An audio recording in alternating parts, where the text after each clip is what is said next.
안녕하세요. 세계 정치의 복잡한 역학을 한국의 관점에서 분석하는 저입니다. 21세기 초부터 지금까지 베트남과 중국의 관계는 미국 요소와 분리될 수 없으며 반대로도 마찬가지입니다. 특히 국방과 경제 문제에서요. 익숙한 시나리오는 한쪽과의 관계가 따뜻해지면 다른 쪽이 약간 차가워지는 것입니다. 이렇게 오르락 내리락 하죠. 우리는 베트남과 서방의 세관 및 안보 협력에 대한 이야기를 여러 번 들었지만 중국의 관점에서는 어떨까요? 그들은 이 문제를 어떻게 바라보고 있을까요? 특히 최근 미국과 베트남이 세관 문제에 대해 논의 중인 가운데 베트남과 중국이 7월 21일부터 30일까지 중국 광시성에서 손에 손을 잡고 2025라는 이름의 육군 합동 훈련을 실시한다고 발표했습니다. 이는 양국 육군 간 최초의 합동 훈련으로 국경지역 공동순찰 훈련을 주제로 하여 양측 군대의 국경순찰 경험 교환을 강화하고 실질적 협력을 촉진하는 것을 목적으로 합니다. 논점 1. 베트남 중국 육군 합동훈련의 세부 내용과 전례 없는 역사적 의미. 베트남과 중국은 2024년 7월 21일부터 30일까지 중국 광시성에서 진행된 손에 손을 잡고 2024 육군 합동훈련에서 140명의 장교와 병사, 20대 이상의 차량, 170개 이상의 무기와 장비를 동원하였으며 위장 정찰, 총검술, 근접 격투, 무인 항공기 작전, 야전 의료, 화학 방어, 야외 치사 등 다양한 훈련 모드를 통해 양측이 긴밀히 협력하였고 이 과정에서 양국 군인들이 서로의 전술을 공유하며 국경관리 경험을 교환하는 데 초점을 맞추었습니다.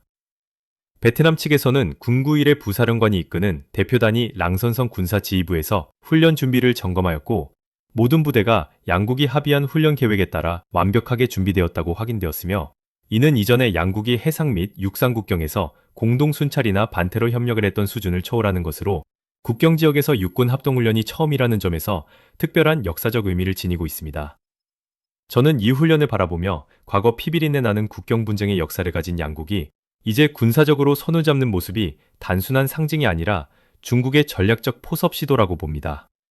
왜냐하면 이 훈련은 중국이 베트남을 자신의 안보 영향권으로 끌어들이려는 계산된 움직임으로 보이며 이는 동남아시아 전체의 안보 균형을 위협할 수 있는 요소로 작용할 가능성이 크기 때문입니다.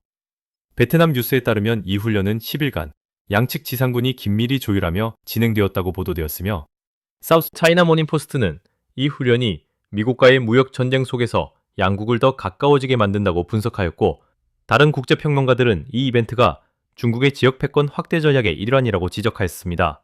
이러한 훈련의 세부적인 실행 과정에서 드러나는 양측의 협력 깊이는 단순한 군사교류를 넘어 장기적인 안보 동맹으로 발전할 수 있는 기반을 마련하는 것으로 보이며 저는 이 점에서 중국의 실용적 접근이 베트남의 경제적 취약점을 이용한 포섭 전술이라고 분노합니다. 왜냐하면 베트남의 안보가 중국에 의존하게 되면 남중국해 분쟁에서 베트남의 독립적 입장이 약화될 수 있고 이는 결국 지역 무역로의 안정성을 해치며 글로벌 공급망의 부정적인 경제적 후유증을 초래할 수 있기 때문입니다. 논점 2. 양국 경제 무역 관계의 깊이와 상호 의존성 증대가 초래하는 경제적 위험. 2024년 베트남과 중국의 양자 무역액은 2,600억 달러를 초과하며 사상 최고치를 기록하였고 중국은 베트남의 최대 무역 파트너로 자리 잡았으며 베트남은 중국의 아세안 내 최대 무역국이자 세계 5위 무역 파트너로 부상하였으며 이 관계는 단순한 무역을 넘어 공급망의 핵심으로 베트남에서 생산되는 많은 제품이 중국 부품을 조립한 후 미국으로 수출되는 구조를 띠고 있어 베트남이 중국의 투자와 부품 공급에 크게 의존하게 만들고 있으며 이러한 상호 의존성은 베트남 경제의 성장을 촉진하지만 동시에 중국의 경제정책 변화에 취약한 구조를 형성합니다. 저는 이 경제적 결속을 바라보며 베트남이 중국과의 무역을 통해 성장하지만 동시에 경제적 취약점이 커지는 상황에 분노합니다. 왜냐하면 이 의존성은 베트남의 경제 안정을 중국의 의지에 맡기는 결과를 초래하며 글로벌 공급망 교란 시 베트남 경제가 큰 타격을 받을 수 있고 이는 동남아시아 전체의 무역 불균형을 심화시켜 안보 측면에서 군사적 긴장을 유발할 가능성을 높이기 때문입니다.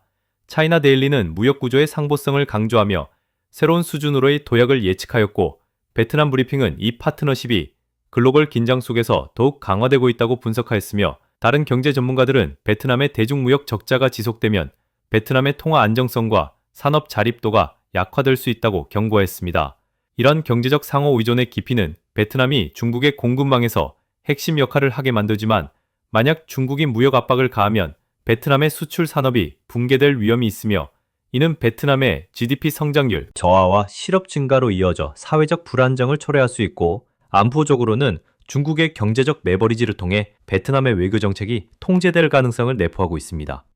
저는 이 점에서 중국의 경제 전략이 베트남의 주권을 잠식하는 형태라고 봅니다. 논점 3.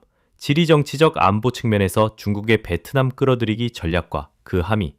중국은 베트남을 필리핀과의 남중국해 긴장 속에서 반드시 포섭해야 할 대상으로 보고 있으며, 역사적 충돌에도 불구하고 베트남의 안정적이고 자제된 태도를 활용하여 대화를 통해 워싱턴 쪽으로 완전히 기울지 않도록 노력하고 있으며, 이번 광시성 국경훈련은 상징적일 뿐만 아니라 양측의 전략적 신뢰를 테스트하는 것으로 이전 해상 순찰을 넘어 민감한 육상 국경에서 처음 실시된 점이 주목되며, 이는 중국이 베트남을 자신의 지정학적 완충지대로 삼으려는 의도를 드러냅니다.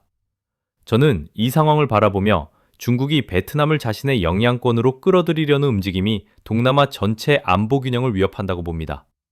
이는 중국의 패권 확대가 베트남을 통해 확산될 수 있으며, 결국 지역 안보 불안정을 초래하고 남중국해에서의 군사 충돌 위험을 높여 글로벌 무역로의 안정성을 해칠 수 있기 때문입니다. 사우스 차이나 모닝포스트는 이 훈련이 미국과의 무역 전쟁 속에서 양국을 더 가까워지게 만든다고 보도하였고, 뉴스위크는 훈련이 국경 순찰 경험 교환을 목적으로 한다고 중국 측 발표를 인용하였으며, 국제 안보 전문가들은 이 훈련이 중국의 공동 운명체 이니셔티브의 일환으로 베트남을 포섭하려는 전략이라고 평가하였습니다. 이러한 지리정치적 전략은 베트남의 안보 정책을 중국 중심으로 재편성할 수 있으며, 만약 성공한다면 아세안 국가들의 분열을 초래하여 지역 다자 안보 협력이 약화될 위험이 있고, 경제적으로는 남중국해 무역로의 불안정으로 인해 글로벌 에너지 공급망이 교란되어 국제 유가 상승과 무역 비용 증가를 유발할 수 있습니다. 저는 이 함의를 고려할 때 중국의 움직임이 단순한 협력이 아니라 패권적 야심의 표현이라고 분노합니다. 논점 4. 베트남의 주동적 관계 개선 노력과 균형 외교의 실체. 베트남은 최근 중국 인민해방군 명예대를 호치민시에 초대하여 국가통일 30주년 기념행사에 참가시키는 등 전례 없는 제스처를 보였으며, 이는 양국 간 우호와 전면 협력을 강화하려는 의지를 나타내고, 베트남은 미국과의 무역 협상에서 양보를 했음에도 불구하고 중국과의 경제 흐름을 속이내리로 유지하며 공급망의 중요한 연결고리로 기능하고 있지만, 이는 양측으로부터 압박을 받을 위험을 동반하며 베트남의 외교는 독립, 자주 원칙을 유지하면서 대국 간 균형을 추구하는 형태입니다. 저는 베트남의 이러한 균형 외교를 바라보며 그것이 독립적 원칙을 지키려는 노력임에도 불구하고 중국의 영향력이 더 강해지는 결과를 초래할까 우려합니다. 이는 베트남의 안보가 중국 의존으로 취약해질 수 있으며, 경제적으로도 무역 분쟁 시 큰 손실을 입어 산업 다각화가 지연될 가능성이 크기 때문입니다. 이스트 아시아 포럼은 베트남의 미국, 중국 균형 외교가 경제 상호 의존성을 심화시킨다고 분석하였고, 아틀란틱 카운슬은 베트남이 미국과 중국 모두의 프렌드 쇼어링 대상이라고 지적하였으며, 다른 평론가들은 베트남의 이러한 접근이 장기적으로 중국의 경제적 압박에 취약하다고 비판하였습니다. 베트남의 주동적 노력은 양국 관계를 안정화시키지만, 만약 중국이 이를 이용해 베트남의 외교 자유를 제한한다면 베트남의 안보 자율성이 침해될 수 있고, 이는 아세안 내 분쟁 해결 메커니즘의 약화를 초래하며 경제적으로는 베트남의 투자 유치가 중국 중심으로 치우쳐 다국적 기업들의 이탈을 유발할 위험이 있습니다. 저는 이 실체를 직시하며 베트남의 균형 외교가 중국의 함정에 빠질 수 있다고 봅니다. 논점 5. 미국과의 관계 악화와 중국의 전략적 반격, 베트남의 대응. 미국은 베트남과의 무역 협상에서 0% 관세 개방을 주장하였으나, 곧 중국 요소가 포함된 베트남 제품에 40% 관세를 부과하여 베트남을 중국세 간 우회 도구로 의심하게 만들었고, 이는 베트남 경제에 타격을 주며 협상 내용을 왜곡했다고 베트남이 반발하게 하였으며, 트럼프 전 대통령은 베트남과의 협상이 미완성이라고 태도를 바꿨으며, 이는 미국의 압박이 베트남의 독립적 입장을 자극한 결과로 보입니다. 저는 이 갈등을 바라보며 미국의 강경 태도가 오히려 베트남을 중국 쪽으로 밀어붙이는 역효과를 내고 있다고 분노합니다. 이는 지역 안보에서 미국의 영향력이 약화될 수 있으며, 경제적으로 무역 전쟁이 확대되어 글로벌 공급망이 붕괴될 위험을 높이고 베트남의 수출 감소가 산업 쇠퇴로 이어질 수 있기 때문입니다. 폴리티코는 베트남이 미국과의 관세 협상을 생각했으나 트럼프의 게시물이 상황을 뒤집었다고 보도하였고, 로이터스는 미국 베트남 관세가 중국에 더 나쁜 신호라고 논평하였으며, 국제무역 전문가들은 이 사건이 베트남의 다각화 전략을 취엄하게 가속화할 것이라고 예측하였습니다. 이러한 미국과의 악화는 중국에 반격 기회를 제공하며 베트남의 대응은 독립적 원칙을 강조하지만, 만약 지속된다면 베트남의 안보가 중국에 기울어 지역 군사 균형이 깨질 수 있고, 경제적으로는 무역 장벽 증가로 베트남의 성장률이 하락하여 외국 투자 유입이 줄어들 위험이 있습니다. 저는 이 대응의 한계를 인정하며 베트남이 더 강경한 입장을 취해야 한다고 봅니다.